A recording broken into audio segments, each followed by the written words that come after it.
শোনেন ভাইরে ভাই বলে যাই আমার দেশের কথা, বলতে গেলে বুক ভেসে যায় ধরে আমার মাথায়। আমি এক গুনাহগার কাছে সবার দোয়া পেতে চাই।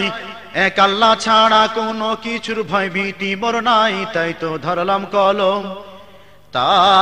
ধরলাম কলম আমার জনম যদিও যাই দুঃখে, সারা জীবন বলবো কথা দেশবাসীর সুখে। চলি আসল কথায় পট্টি মাথায় আইলো ক্ষমতায়, ধর্মের বলি পুঁজি করে কেন্দ্রে কেটে কয় একবার ক্ষমা চাই ভোট চাই সরকার যদি হই। আকাম কুকাম আর করুম না আল্লাহর কিরা কই। একবার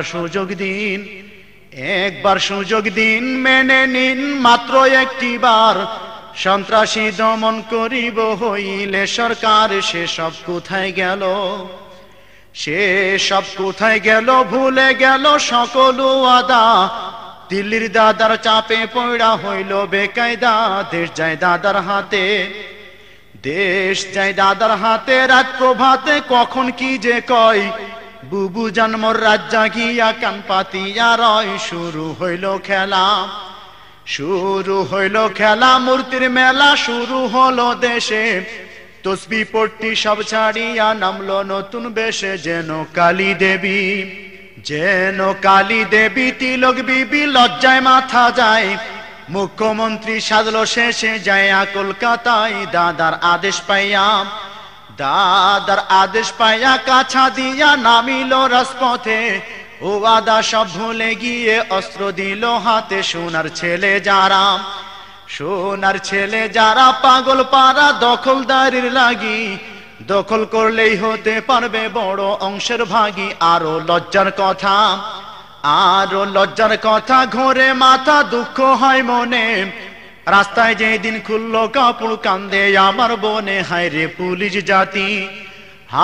পুলিশ জাতি মায়ের জাতি হইল অপমান।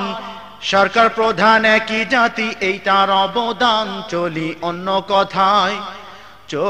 অন্য কথায় ধরলো দাদাই চুক্তির তরে। হইল রাজি দেশটা দিল অর্ধেক বিক্রি করে। দাদার মুখে হাসি পড়ল ফাঁসি পানি চুক্তি করে। বর্ষার সময় হাবুডুবু অন্য সময় মরে। দেশটা পানি ছাড়া দিশে হারা দেশের জনগণ। বিদ্যুৎ গ্যাস সব বিক্রি করে ভরায় দাদার মন। মুসলমান মারিয়া জেলে দিয়া পাইল পুরস্কার। নিজের ঘরে নাই রে শান্তি কান্দে যার স্বামী বেচারা সর্বহারা দুঃখ করে কয়। আসল কথা কইতে গেলে বন্দী হতে হয়। ব্যাপারটা কি দারুণ দেশের করুণ চিত্র মনে পড়ে। খাদ্যে স্বয়ং সম্পন্ন দেশ না খাইয়া মরে। কত আদম সন্তান নয় শুধু জামনা কমলাপুরে। হাজার মানুষ না খেয়ে যায় রাত্রে ঘুমের ঘরে। হায় রে চাপাবাজি আতশবাজি কোটি টাকার ফোটে। সেইখানেতেই কত ভয়ের রুটি নাহি জোটে। পরনে কাপড় নাই নীতি নাই বলতে কি আর ভয়। দুর্নীতিতে দেশটাই আমার নাম্বার 1 হয়। এই তো শেষ উপহার নাই তো পাওয়ার এর চেয়ে বেশি কিছু। আরো যদি লেখি তবে পুলিশ লইবে পিছু। আজ এখানেই থাক উঁচু নাক নিচু যখন হবে। কসম দিয়া কইতে পারি দেশের মঙ্গল হবে। সবাই দোয়া করুন।